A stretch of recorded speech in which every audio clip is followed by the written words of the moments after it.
Good morning. Spring board की classes में आप सभी का स्वागत है। हम लोग बात कर रहे थे सोशल इश्यूज इन इंडिया। आपका टॉपिक क्या है? भारत में सामाजिक मुद्दे, सोशल इश्यूज इन इंडिया। हमने आपको कहा था इस टॉपिक को जब आप पढ़िएगा, ये टॉपिक न सिर्फ आपको सोशोलॉजी में मदद करेगा बल्कि इकोनॉमिक्स, पॉलिटी, एथिक्स, ऐसे, और ये आपके डायमेंशन को सोचने की प्रोसेस को भी क्या करेगा? इनहेंस करेगा। ठीक है, तो हम लोग बात कर रहे थे कि जब हम सोशल इश्यूज की बात करते हैं तो इसमें आर्थिक मुद्दे भी हैं, इकोनॉमिक इश्यूज भी हैं, राजनीतिक मुद्दे हैं, पॉलिटिकल इश्यूज भी हैं, इन्वायरमेंटल इश्यूज हैं, पर्यावरण मुद्दे भी हैं, नैतिक मुद्दे भी हैं, एथिकल इश्यूज भी हैं, और सामाजिक मुद्दे भी हैं। ये सारे इश्यूज को जब आप मिला दीजिएगा, क्लब कर दीजिएगा, तो वो कौन से इश्यूज कहलाएंगे? आपके सोशल इश्यूज कहलाएंगे। ठीक है, तो ये सारे क्या हो गए? आपके सोशल इश्यूज। और हम लोग शुरुआत कहां से की थे? सामाजिक मुद्दे से। तो जब हमने सामाजिक मुद्दे से बात की थी तो हमने एक मुद्दा पढ़ा था आपको जाके, बच्चों का मुद्दा, बच्चों के मुद्दे। तो हमने बच्चों के मुद्दे में देखा था कि उत्तरजीविता मतलब सर्वाइवल का इश्यूज है, लिंगानुपात सेक्स रेशियो का इश्यूज है, चाइल्ड ट्रैफिकिंग उसका इश्यूज है, सिक्योरिटी चाइल्ड सिक्योरिटी बाल सुरक्षा का इश्यूज है, बाल शिक्षा का इश्यूज है, कुपोषण का इश्यूज है, मिसिंग गर्ल। तो हमने देखा था कई सारे बच्चों के इश्यूज हमने क्या किए थे? चर्चा किए थे। आज हम लोग बात करेंगे युवाओं के इश्यूज, युवाओं के मुद्दे। ठीक है, हमारा टॉपिक क्या है? युवाओं के मुद्दे, क्योंकि टॉपिक क्या लिखा? Social issues. ठीक है, इश्यूज ऑफ यूथ, युवाओं के मुद्दे, युवाओं के मुद्दे। ठीक है, इश्यूज क्या हैं यूथ के? यूथ जनरली जिसकी एज 18 के बाद जो होती है, 18 के बाद देखते हैं आपको नागरिकता सिटीजन भी मिल जाता है, वोटिंग का राइट्स मिल जाता है। 18 के बाद आपको ड्राइविंग लाइसेंस डीएल भी मिल जाता है। 18 के बाद आपसे यह अपेक्षा की जाती है कि आप संविधान में प्रदत्त, संविधान में जो आपको दिए गए अधिकार हैं उसका भी पालन करें, उसका आप प्रयोग करें, और संविधान में जो ड्यूटीज कर्तव्य दिए गए हैं उसका भी आप क्या कीजिए? प्रयोग कीजिए। यूथ, भारत विश्व का सबसे बड़ा युवा देश है और यहाँ का डेमोग्राफिक डिविडेंड मतलब 15 से 65 वर्ष की आयु, 64 वर्ष की आयु, मतलब वो वर्ग जो कार्य कर सकता है, वो वर्ग जो दूसरों पर निर्भर नहीं रह सकता है, वो वर्ग जो सक्षम है, जो राष्ट्र को नई ऊंचाइयों पर ले जाए। और देखिए इससे पहले वाले ओल्ड एज ग्रुप 0 से 14 चाइल्ड, ठीक है, और 65 के बाद चाहे 80, 85, 90 आप कुछ भी रख लीजिए, वृद्ध। ये दोनों जनरली निर्भर होते हैं। बच्चे शुरुआत में चूंकि उनको अच्छी शिक्षा चाहिए, अच्छा स्वास्थ्य चाहिए, अच्छी उत्तर सर्वाइवल चाहिए, सिक्योरिटी चाहिए, तो इनकी निर्भरता किन पे रहती है? इन आयु समूह में। और इस आयु समूह में उनके माँ बाप होते हैं और उनके रिश्तेदार होते हैं, नातेदार होते हैं, और जब वृद्ध हो जाते हैं तो उनकी भी निर्भरता क्या रहती है? इस आयु वर्ग पर, अपने बच्चों पर। तो ये हो गई आत्मनिर्भर, और ये दोनों क्या हो गए? निर्भर जनसंख्या। 0 से 14 और 65 के बाद वृद्ध और बच्चे हो जाते हैं निर्भर जनसंख्या, और ये जनसंख्या 15 से 64 जो है आत्मनिर्भर जनसंख्या। यही क्या है? भारत के यूथ आप कह लीजिए। इसी को डेमोग्राफिक डिविडेंड भी कहा जाता है। डेमोग्राफिक डिविडेंड का संदर्भ है कि भारत में ये आयु वर्ग की संख्या जो है बहुत ज्यादा है, जो बहुत कुछ करके राष्ट्र को नई ऊंचाइयों पर क्या कर सकती है? ले जा सकती है। ठीक है, लेकिन हम लोग को पढ़ना क्या है? इश्यूज। इश्यूज जब पढ़ना है तो यूथ के क्या क्या इश्यूज हैं इस पर हम लोग को चर्चा करनी है। इश्यूज, पहला इश्यूज है ब्रेन ट्रैप का। पहला इश्यूज क्या है? Brain trap. ब्रेन ट्रैप मतलब क्या है? हमारे यूथ यह जानते ही नहीं है कि हमें क्या करना है। मतलब क्या है कि आपके सोचने समझने की क्षमता पर क्या है? एक ताला लगा हुआ है, एक लॉक लगा हुआ है, जहां पर हम यह हम नहीं समझ पा रहे हैं कि हमारे अंदर क्षमता क्या है। ब्रेन ट्रैप का मतलब क्या है कि आप फ्री होकर के यह नहीं सोच पा रहे हैं कि आपको क्या करना है, आप फ्री होकर के यह नहीं सोच पा रहे हैं कि आपके अंदर क्या क्षमता है, और आप डिग्री होते हुए भी आप क्या हैं, बेरोजगार हैं। Brain trap, brain trap youth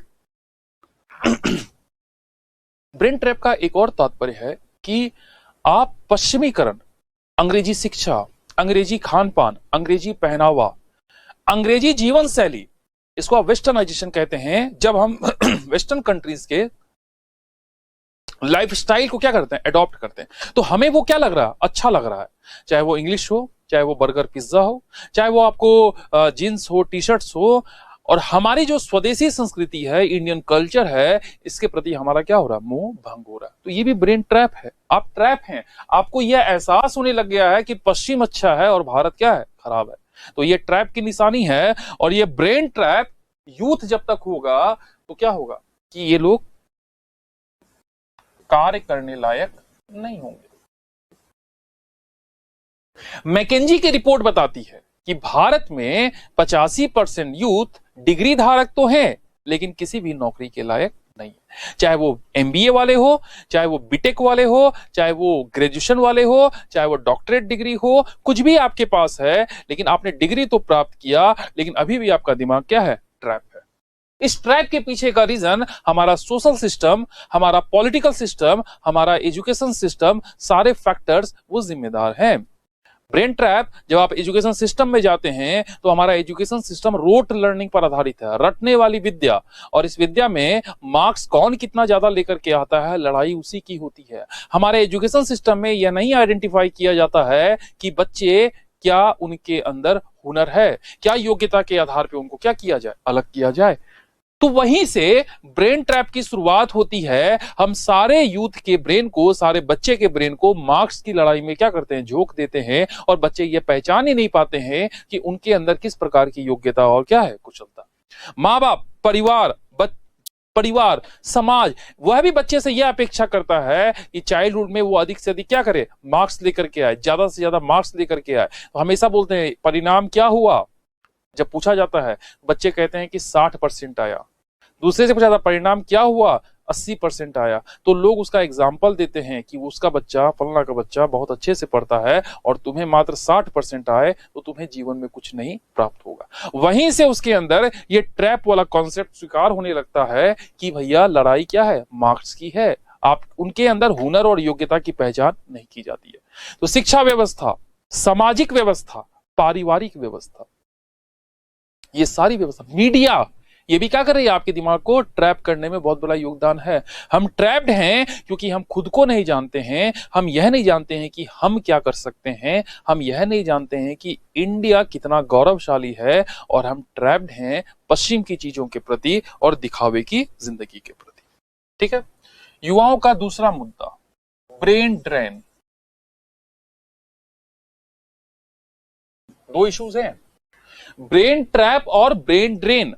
brain drain का मतलब क्या है कि एक विकसित दिमाग, एक विकसित युवा मतलब कि बौद्धिक रूप से अच्छा है, वह कुशल है, उसके अंदर हुनर है, उसके अंदर योग्यता। वह ब्रेन ड्रेन गांव से, रूरल एरिया से कहां जा रहा है, अर्बन एरिया की ओर। ठीक है। और वो ब्रेन ड्रेन अर्बन एरिया से कहां जा रहा है, फॉरेन कंट्रीज। समझिएगा, मतलब क्या है, गांव का कोई लड़का अगर समझदार है, शिक्षित है, दिमाग रूप से विकसित है, तो उसकी अपेक्षा होती है वो कहां रहे, शहर में रहे। और शहर के लिए वो क्या करता है, काम करता है। जैसे, और दूसरी तरफ कोई लड़का शहर में शिक्षित है, पढ़ा लिखा है, विकसित है, कौशल हो चुका है, वो कहां जाता है, विश्व के देशों में जाना चाहता है, पश्चिम देशों में, America, European countries, Australia, New Zealand, south Korea, Japan, कई सारे, हांगकांग, सिंगापुर, इन देशों में जाना चाहता है। और वहां पर वो पैसे, नाम, सम्मान क्या करना चाहता है, कमाना चाहता है। ये हो गया यूथ की ब्रेन ड्रेन। मतलब क्या है कि हमारे पास जो ब्रेन है वो ड्रेन होके रूरल से यानी तो अर्बन एरिया में चला जा रहा है, या शहर से विदेश चला जा रहा है। मामला बहुत गंभीर है। आप ये सोचिए कि राजस्थान का आप ये समझिए कि राजस्थान का एक, सपोज कीजिए कि जैसलमेर वाला एक जिला, इस जैसलमेर के जिले में आप यूथ भी होंगे, बच्चे भी होंगे, वृद्ध भी होंगे, महिलाएं भी होंगी। इस जैसलमेर जिले में सपोज कीजिए कि एक लड़का जो उस जैसलमेर जिले में शिक्षित है, हुनर है, कुशलता है, वो वहां की समस्याओं से क्या है, परिचित है, लेकिन वो जयपुर में आकर के क्या कर रहा है, अपनी योग्यता के अनुसार क्या कर रहा है, काम कर रहा है। समझिएगा, ये ब्रेन ड्रेन कहां से हो गया, रूरल से अर्बन हो गया। राजस्थान के एक क्षेत्र से वो कहां चला आया, दूसरे क्षेत्र में। अगर जैसलमेर का हमें विकास करना है, अगर जैसलमेर के गांव का विकास करना है, तो जैसलमेर के लोग क्या करें, वहां उस क्षेत्र के लिए काम करें। एक तो वहां की राजनीतिक व्यवस्था है, लेकिन आप भी जानते हैं भारत का पॉलिटिकल सिस्टम में कितने सारे लूप होल्स हैं। वहां विकास की राजनीति नहीं, वोट की राजनीति होती है। तो हम समाज से अपेक्षा कर सकते हैं, जो समाज का शिक्षित वर्ग है, जो कुशल व्यक्ति है, जो जिसके पास ब्रेन अच्छा विकसित है, वह उस क्षेत्र में कार्य करे। अगर वो जयपुर आ जाएगा तो जयपुर में क्या होगा, वह काम करेगा और जयपुर के विकास में क्या करेगा, अपना योगदान देगा। जयपुर की प्रगति जैसलमेर की प्रगति नहीं लाएगी, जैसलमेर की प्रगति ही जैसलमेर की क्या लाएगी, प्रगति लाएगी। तो ये यूथ जो जैसलमेर से कहां आ गया, जयपुर, अगर वो जैसलमेर में ही रहता, जैसलमेर की समस्याओं का क्या करता, समस्या का निदान करने का प्रयास करता, जैसलमेर में ही कुछ क्या करता, व्यापार करता, जैसलमेर में ही सरकार की योजनाओं को इंप्लीमेंट करने का क्या करता, प्रयास करता, लोगों को अवेयर करता, तब जैसलमेर में क्या आता, परिवर्तन आने की क्या थी, पूरी तरह संभावना थी। तो ये यूथ जो बदलाव को लेकर के आ सकता है, कहां पर, जो बदलाव को लेकर के आ सकता है भारत में, और वह यूथ कहां चला जा रहा है, आपको ट्रैप हो जा रहा है और दूसरी तरफ ड्रेन हो जा रहा है दूसरे जगह अपने एरिया में। यह काम बिहार,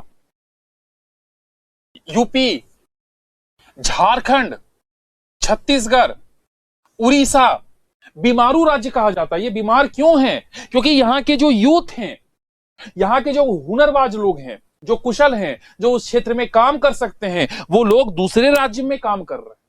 क्यों, क्योंकि उनको वो सुविधाएं, वो पैसे, वो नाम वो नहीं मिल पा रहा है अपने राज्यों में, और वो दूसरे राज्यों में बेहतर जीवन शैली के साथ जीवन यापन कर रहे हैं। अगर वो बिहार में रहे, वो अपने अपने राज्यों में रहे और अपने राज्यों में बेहतर काम करे, तभी परिवर्तन आ सकता है। क्योंकि अगर किसी क्षेत्र को बदलना है तो वहां के लोग ही उस क्षेत्र को क्या कर सकते हैं, बदल सकते हैं। तो आप समझ रहे हैं, यूथ का पहला मुद्दा क्या हो गया, ब्रेन ट्रैप का। दूसरा मुद्दा क्या हो गया, ब्रेन ड्रेन का। ठीक है, दूसरा मुद्दा ड्रग्स, इसे आप कहिए नशे का व्यापार। आज का यूथ, पूंजीवाद जब से इनहेंस हुआ भारत में, पैसा, अर्थ आधारित व्यवस्था, इकोनॉमिक सिस्टम जब समाज में क्या हो गया, प्रवेश कर गया और पैसा ही सब कुछ हो गया। सोशल मीडिया जब से लोगों के हाथ में, सूचना क्रांति के बाद गैजेट्स आ गए, इलेक्ट्रॉनिक इक्विपमेंट्स आ गए, लोगों की आकांक्षाएं, महत्वाकांक्षाएं क्या हो गई, बढ़ गई। और उस आकांक्षा महत्वाकांक्षा में सबसे ज्यादा प्रभावित वर्ग है यूथ, क्योंकि वो समझता है, वह यह अपेक्षा करता है कि उसके पास सामान हो। दूसरी तरफ पूंजीवाद है जो उसकी लालसा को क्या कर रहा है, बढ़ा रहा है। वो नए नए ऐड को देख रहा है, सोशल मीडिया में अपने दोस्तों को देखता है कि वो कहीं घूमने जा रहे हैं, वो नए नए कपड़े, नए नए वस्तुओं के प्रति क्या हो रहा है, आकर्षण हो रहा है। वहीं दूसरी तरफ आय की प्रवृत्ति क्या है, उतनी ज्यादा उस हिसाब से तेजी से नहीं बढ़ रही। तो इनकम कम है लेकिन ग्रीड क्या है, ज्यादा है। इनकम कम है, ग्रीड ज्यादा है। दूसरी तरफ जो ये यूथ है, जिनका life style, urban life style क्या है, टोटली डिफरेंट हो गया है। ऑफिशियल लाइफ स्टाइल, जो नौकरी कर रहे हैं, 8 घंटे का बंधा बंधाया हुआ काम है, सप्ताह में 5 दिन काम करते हैं और 2 दिन क्या करते हैं, पूरी तरह मस्त रहते हैं। सोशल लाइफ नहीं है, समाज में नातेदार, रिश्तेदार, किनशिप से जुड़ा हुआ नहीं है। कुछ फ्रेंड्स के सर्कल हैं जिसके सेकेंडरी रिलेशनशिप कहते हैं, और उस संबंध से वो क्या हुआ, जुड़ा हुआ है। तो धीरे धीरे प्रवृत्ति किसके जमकेगी, नशे की। अब देखिए, चाहे वो नशा लिक्विड के रूप में हो, चाहे वो नशा सॉलिड फॉर्म में हो, चाहे वो नशा गैसियस फॉर्म में हो, हर प्रकार का नशा भारत में बहुत तेजी से क्या हो रहा है, फैल रहा है। लिक्विड का, शराब का कंजम्पशन, अफीम, गांजा, चरस, टोडा, इनका कंजम्पशन, जो केमिकल्स हैं, स्मैक, चरस, इनका कंजम्पशन भारत में, भारत के यूथ में बहुत तेजी से बढ़ा है। और इसके पीछे का एक और फैक्टर है कि इंडिया के पश्चिम में गोल्डन क्रीसेंट है और पूरब में गोल्डन ट्रायंगल है। ये क्या है? गोल्डन क्रीसेंट और गोल्डन ट्रायंगल मतलब 3 देश, पाकिस्तान, अफगानिस्तान और ईरान, ये 3 देश मिला के एक चंद्र की आकृति बनाते हैं जो विश्व के 80% अफीम का उत्पादन करते हैं। टोडा अफीम का क्या करते हैं? उत्पादन करते हैं। और यहां पर राजनीतिक व्यवस्था भी क्या है? पूरी तरह अस्थिर है। एक सॉलिड डेमोक्रेटिक सिस्टम नहीं है या एक सॉलिड पॉलिटिकल सिस्टम नहीं है। यहां पर कबीलाई समाज है और सत्ता पर कई लोगों का क्या है? नियंत्रण है। भय पर ये क्या करते हैं? शासन करते हैं और इनके आय का मुख्य स्रोत यही है। तो शासन प्रणाली भी इस व्यापार में क्या है? लगी हुई है। और यहां पर बड़ी मात्रा में जब अफीम का प्रोडक्शन होगा तो इनके लिए बाउंड्री देखिए, सबसे नजदीक में कौन है? भारत, जहां पर युवाओं की संख्या बड़ी तेजी से क्या है? बढ़ रही है और है भी। इनके लिए क्या है? भारत एक बहुत बड़ा क्या है? बाजार है। इधर गोल्डन ट्रायंगल, यहां विश्व का सबसे ज्यादा कोकीन होता है। क्या होता है? विश्व का सबसे ज्यादा कोकीन होता है। यहां म्यांमार, थाईलैंड और कंबोडिया, 3 देश। इधर भी 3 देश साउथ ईस्ट एशिया के, उधर पश्चिम एशिया के क्या है? और साउथ एशिया के 2 देश। तो दोनों तरफ भारत में क्या है? नशे का व्यापक स्तर पे क्या हो रहा है? प्रोडक्शन हो रहा है। और यहां पर आप देख रहे हैं नॉर्थ ईस्ट की समस्या। नॉर्थ ईस्ट में कई सारे अलगाववादी समूह, और ये क्या करते हैं? अपने व्यापार को चलाने के लिए या अपने एजेंडे को चलाने के लिए, और वहां के लोग आपस में मिल करके क्या करते हैं? भारत में बड़ी मात्रा में कोकीन की सप्लाई होती है और भारत में बड़ी मात्रा में अफीम की सप्लाई। नेपाल से बड़ी मात्रा में marijuana की सप्लाई होती है। शराब तो भारत के हर राज्यों में लगभग लीगल है। कुछ राज्यों में, बिहार, गुजरात, वहां भी सप्लाई होती है। मतलब क्या है? सप्लाई में कोई कमी नहीं है। और यूथ की ग्रीड भी बढ़ रही है और उस हिसाब से उसकी नीड पूरी नहीं हो रही है। तो क्या हो रहा है? तेजी से भारत में नशा का व्यापार, नशे का कारोबार बढ़ रहा है, जो यूथ की शारीरिक, मानसिक और आर्थिक समस्याएं लेकर के आ रहा है। ठीक है, भारत में कितने सारे नशे मुक्ति केंद्र चल रहे हैं और हर बार, हर दिन आपको इस तरह की घटनाएं पढ़ने को मिल जाएगी कि ये पकड़ा गया, वो पकड़ा गया। इतने लोग यूथ क्या है? नशे के शिकार है। ठीक है, तो यूथ का पहला इश्यूज क्या है? Brain trap. दूसरा इश्यूज क्या है? Brain drain. तीसरा इश्यूज क्या है? नशे की समस्या। ठीक है, चौथा इशू सांस्कृतिक क्षरण, कल्चरल डिग्रेडेशन। सांस्कृतिक क्षरण यूथ की एक प्रमुख समस्या ये भी है, कल्चरल डिग्रेडेशन। और इस शब्द को और बेहतर किया जाए तो हम इसको कहेंगे सांस्कृतिक गुलामी। कल्चरल स्लेव बन चुके हैं हमारे यूथ, सांस्कृतिक गुलामी, कल्चरल स्लेव। ये क्या है? कल्चरल स्लेव का मतलब होता है कि हम अपनी संस्कृति और सभ्यता से तुलना कर रहे हैं पश्चिम की संस्कृति और सभ्यता को, और पश्चिम की सभ्यता और संस्कृति हमें क्या कर रही है? आकर्षित ही कर रही है। आकर्षित ही नहीं कर रही है बल्कि हम तेजी से उसको क्या कर रहे हैं? अडॉप्ट कर रहे हैं। सांस्कृतिक क्षरण, भारतीय सभ्यता और संस्कृति बैकफुट पे जा चुकी है और पाश्चात्य सभ्यता और संस्कृति क्या हो चुकी है? फ्रंट पे आ चुकी है। आप खुद देखिए,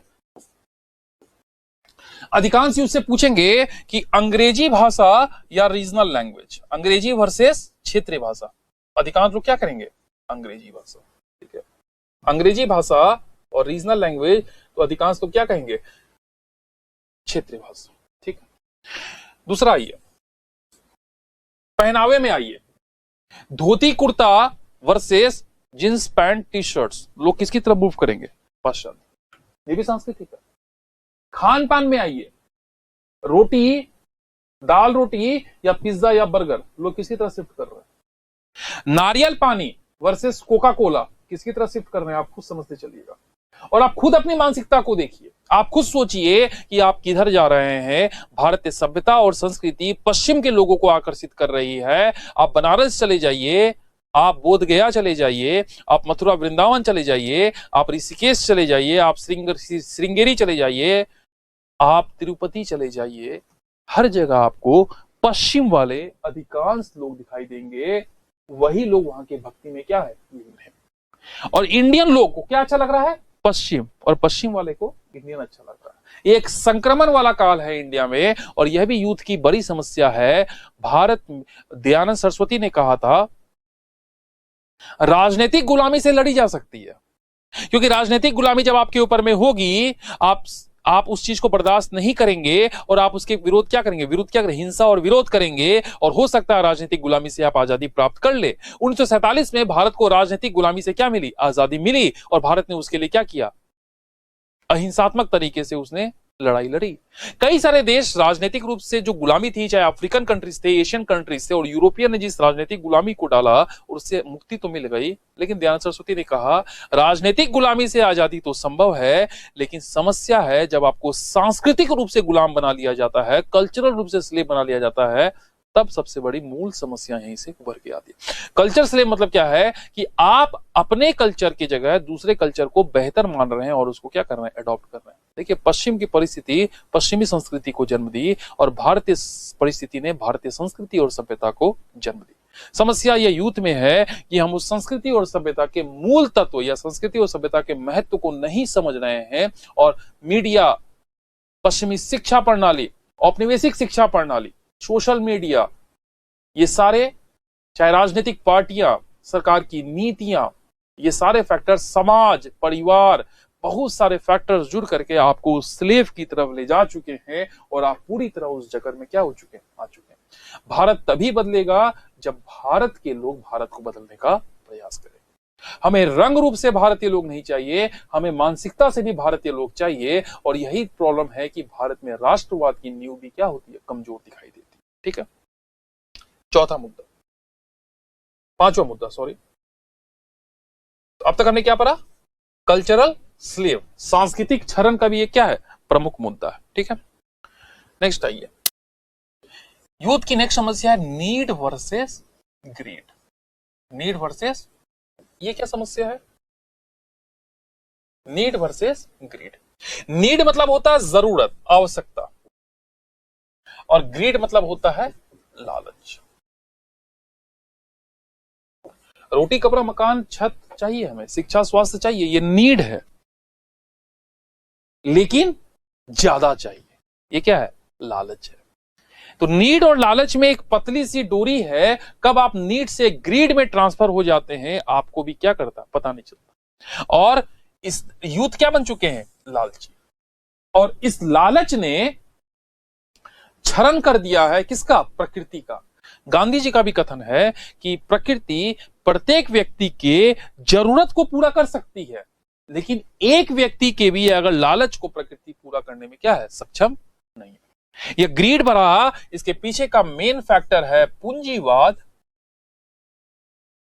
व्यक्तिवाद, उपभोक्तावाद। तीनों विचारधारा वाद देख रहे हैं, कैपिटलिज्म, इंडिविजुअलिज्म और कंज्यूमरिज्म। हमने इसको पढ़ा था, सोशल वैल्यूज में भी पढ़ा था। ये कंजर्वेटिव मॉडर्न वैल्यूज हैं जो सोसाइटी को खा रहे हैं, बहुत ज्यादा डिग्रेड कर रहे हैं, सोशल वैल्यूज को डिग्रेड कर रहे हैं, सोसाइटी की मूल आत्मा को क्या कर रहे हैं, समाप्त कर रहे हैं। ये तीन समस्या देखिएगा यूथ में, पूंजीवाद, आकांक्षा किसके प्रति, पैसे के प्रति, और पैसे के सब कुछ कुर्बान। व्यक्तिवाद, समाज नहीं, परिवार नहीं, पहले वो खुद आता है, पहले वो अपनी आवश्यकता को पूरा करता है, उसके बाद वो दूसरों को क्या करता है, स्पेश करता है। तीसरा, उपभोक्तावाद, अधिक से अधिक चीजों का क्या करना चाहता है, उपभोग करना चाहता है। ये तीन चीजें, और ये परिणाम किसका है, लालच का। नीड तो अलग चीज है, लालची हो चुका है ये यूथ, और इस लालच में उसने क्या किया, बहुत सारी समस्याओं को क्या कर दिया, जन्म दे दिया। ठीक है, नेक्स्ट आइए, छठा मुद्दा। तो मुद्दे देख रहे हैं, ब्रेन ट्रैप का भी मुद्दा है, ब्रेन ड्रेन का भी मुद्दा है, नशे का भी मुद्दा है, सांस्कृतिक कल्चरल डिग्रेडेशन का भी मुद्दा है, ग्रीड का भी इश्यूज है। नेक्स्ट आइए, पैट्रियार्की, पितृतंत्र। पैट्रियार्की भी एक यूथ की प्रमुख समस्या है। मेल और फीमेल जेंडर डिवाइडेशन, पुरुष पैट्रियार्की माइंडसेट से ग्रसित है, और यह है, और इसके मन में, मेल के मन में, हम लोग पढ़ेंगे अभी लैंगिक इश्यूज में, जेंडर स्टीरियोटाइपिंग इमेज बन चुकी है, महिलाओं के प्रति एक इमेज बन गई है, और वह इमेज के कारण समानता का व्यवहार जो पुरुषों से अपेक्षा की जा रही है, समाज में यूथ है, पुरुष अपेक्षा की जा रही है, वो नहीं दिखाई देता। आज भी देखते हैं gender violence, gender inequality, gender मतलब आप रेप, बलात्कार, यौन हिंसा, आप कई तरह की समस्याओं को आप आज भी पेपर में हर जगह दिखाई दे सकता है, हर जगह चीजें यह दिखाई देती है। और यह भी क्या है, पैट्रियार्की माइंडसेट का गेम है, जहां पर यह समस्या आपको मूल रूप से क्या करती है, दिखाई देती है। ठीक, नेक्स्ट आइए, यूथ का मुद्दा, मेंटल हेल्थ। आज यूथ के ऊपर में प्रेशर बहुत ज्यादा है, सोसाइटी उससे बहुत ज्यादा उम्मीद कर रहा है, फैमिली उससे बहुत ज्यादा उम्मीद कर रहा है, वह खुद भी अपने से बहुत ज्यादा उम्मीद कर रहा है, लेकिन उस हिसाब से उसको परिणाम नहीं मिल रहे। उस दूसरी तरफ ग्रीड बढ़ चुका है, रिक्वायरमेंट बढ़ चुकी है, सोशल मीडिया ने उसके लालच को बढ़ा दिया है, उस हिसाब से वह अपनी आवश्यकता को पूरा नहीं कर पा रहा है। तो यह क्या ले जाता है, मानसिक समस्या, मेंटल हेल्थ। एक रिपोर्ट बताती है कि 10 में से 6 यूथ मानसिक रूप से क्या है, बीमार है, और इन 6 में से 4 यूथ जो हैं वो गंभीर रूप से बीमार है। अंतर समझिएगा। और यही बीमारी लास्ट में आपको सुसाइड, एलिनेशन की ओर ले जाती है। तो भारत में यूथ की एक बड़ी समस्या है मानसिक स्वास्थ्य की, इतना सारा दबाव है, और प्लस फैमिली से वो दूर हो चुका है, न्यूक्लियर फैमिली है, शहरों में रहता है, अलग तरह अकेले अकेले रहता है, अलगावित रहता है, और वो किसकी तरफ भागेगा, फिर नशे की तरफ भागेगा, एलिनेशन की तरफ भागेगा। और यह समस्या मानसिक स्वास्थ्य की बीमारी को लेकर के आती है, और यह समस्या एक गंभीर समस्या है, आने वाले समय में और बड़ी होगी, और देखा जा सकता है कि सुसाइड रेट भारत में और तेजी से क्या होगा, बढ़ेगा। ना काउंसलिंग होती है, ना यूथ अपनी समस्याओं को क्या कर रहा है, बहुत तेजी से बढ़ा पा रहा है। और यह नींद की समस्या, मेंटल समस्या, कई सारी शारीरिक समस्या को भी लेकर के क्या आती है। ठीक है, तो ये सारे यूथ के क्या हो गए, चैलेंजेस हो गए। अब तक हम लोग ने बात की थी सोशल इश्यूज इन इंडिया। तो हमने पहला इश्यूज किसकी बात की थी, बच्चों के मुद्दे। दूसरे हमने बात की युवाओं के मुद्दे, इश्यूज ऑफ यूथ। थर्ड हम बात करेंगे वृद्धों के मुद्दे, इश्यूज ऑफ ओल्ड एज, वृद्धों के मुद्दे।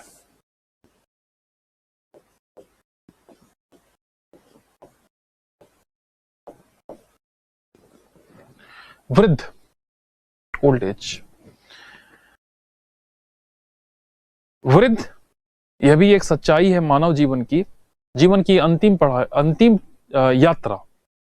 बच्चे के रूप में आप जन्म लेते हैं, टीनेज, फिर युवा बनते हैं, फिर युवा के बाद एक संक्रमण का फेज आता है 40 से 60 का, फिर 60 के बाद आप किस अवस्था में प्रवेश करते हैं, वृद्धावस्था पे, और यह जीवन का अंतिम पड़ाव होता है।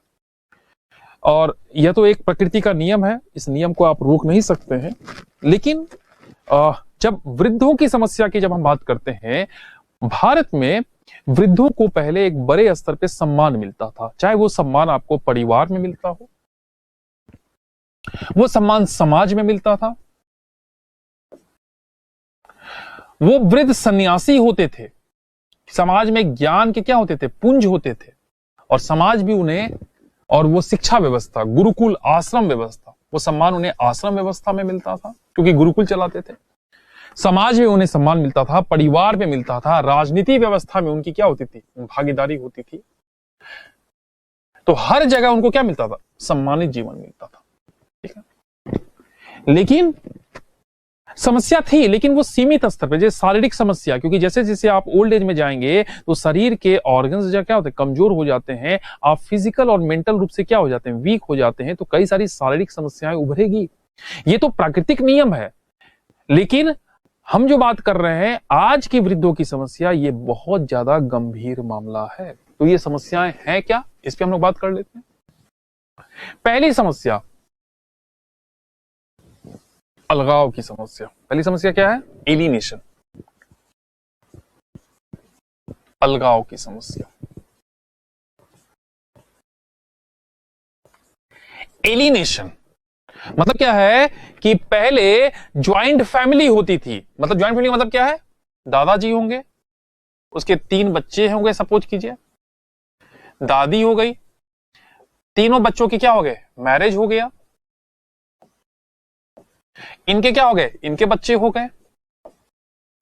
तो सब क्या, पूरी की पूरी फैमिली एक जगह साथ रह रही है।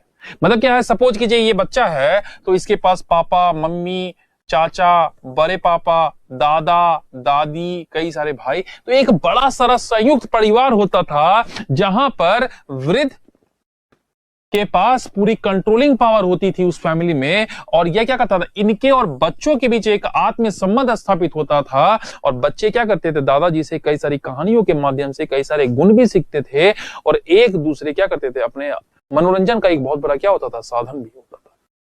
लेकिन जैसे जैसे परिवार की संरचना बदली, संयुक्त परिवार से आप नाभिक परिवार में चले गए और परिवार का आकार हो गया मां बाप और बच्चे। बस जो ओल्ड एज के लोग हैं वो कहां हैं, गांव में चले गए, और ये लोग कहां आ गए, शहर आ गए। फिर बच्चे की शादी हुई, इन्होंने क्या किया, अपने नए जगह आवास को स्टैब्लिश कर लिया। तो ये सिस्टम चल रहा है। इस सिस्टम में परिवार जब टूटेगा तो वृद्ध जो है अपने आप से क्या हो जाएंगे, एलिनेट हो जाएंगे। क्यों? क्योंकि एक तो कंट्रोलिंग पावर उनके बच्चों को आ गई, कंट्रोल क्या हो गया, उनका कम हो गया। दूसरी तरफ जो बच्चे पोते और दादा का जो संबंध था, पोते पोती और दादा का संबंध या दादी का संबंध, वह संबंध क्या हो गया, खत्म हो गया। ना बच्चों को यहां पर कहानियां सुनाई जाती है, ना बच्चों को यहां पर शिक्षा दी जाती है, ना बच्चों का अपने दादा दादी के साथ मनोरंजन हो पाता है, ना दादा दादी क्या होते हैं जीवन में उनके साथ समय व्यतीत कर पाते हैं। यह समस्या एक बड़ी समस्या को लेकर आती है, अलगाव की समस्या। ठीक है, परिवार में जो पहले आपके साथ आप जैसे संबंध स्थापित कर रहे थे वैसा संबंध आज देखने को नहीं मिलता। इस अलगाव का एक और कारण क्या है, इस अलगाव का एक और कारण क्या है कि सपोज कीजिए कि एक आप किसी रोजगार में हैं और सरकारी नौकरी में है और 65 में आपको क्या मिल जाती है, रिटायरमेंट मिल जाती है। 65 तो आप वृद्ध अवस्था में घुस गए, रिटायरमेंट घुस गई, तो जो आपके पहले वाले लोग थे जिनके साथ आपने लंबे समय तक काम किया, उन लोगों के साथ आपका ऑफिस आना जाना क्या हो गया, बंद हो गया। घर में क्या हो गया, आपकी जिंदगी क्या हो गई, सिमट गई। इसके अलावा कई बार क्या होता है कि जो आपके कलीग्स होते हैं जिनसे आपकी बातचीत हो रही है, क्योंकि प्रकृति का नियम है कि इनकी मृत्यु हो गई, देहांत हो गया, तो वो लोग संबंध क्या हो गया, आपका जो सामाजिक दायरा वो धीरे धीरे क्या हो गया, छोटा हो गया।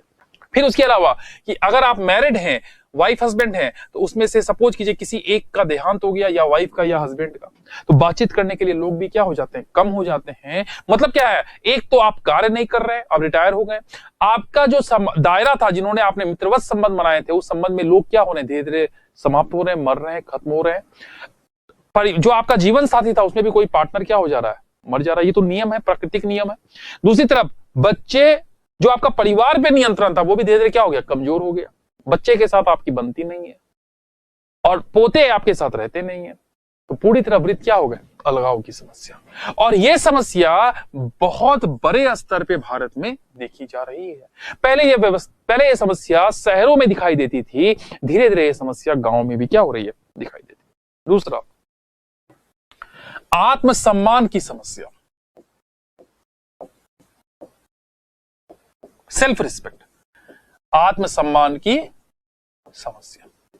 पहले अगर परिवार का वृद्ध सदस्य ने कुछ कह दिया तो परिवार के सारे लोगों की औपचारिक रूप से क्या होती थी, सहमति होती, हिम्मत नहीं होती थी कि पलट के जवाब दे दिया जाए, चाहे वो सही हो गलत वो एक अलग मामला है, लेकिन वह एक सम्मान होता था कि निर्णय ले लिया गया है।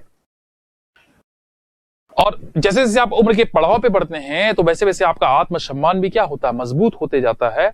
और आपको अपने जीवन, क्योंकि आपने जीवन के कई सारे क्या देख लिए, फेजेस देख लिए, तो आपको लगता है कि आप जीवन में बहुत कुछ क्या हो चुके हैं, सीख चुके हैं। अब आप सिखाने की क्या होती है, बारी आती है। लेकिन जब इसी वृद्ध को उनके बच्चे जवाब देना चालू करते हैं, जब इसी वृद्ध को इनके पोते भी कई बार जवाब देने लगते हैं, जब समाज के ताना बाना जब खराब होता है, और इस समस्या में कई बार मानसिक और शारीरिक प्रताड़ना भी देखने को मिलती है, तब शुरुआत होती है आत्मसम्मान की समस्या।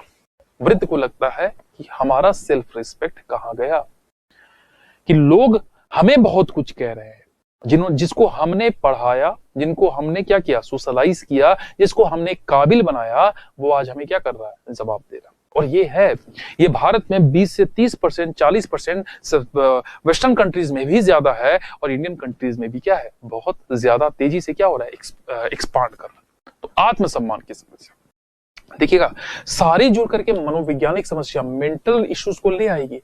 और भारत में यूथ भी बड़े तेजी, यूथ के अलावा ओल्ड एज वाले भी बड़े स्तर पे डिप्रेशन के क्या है, शिकार हैं।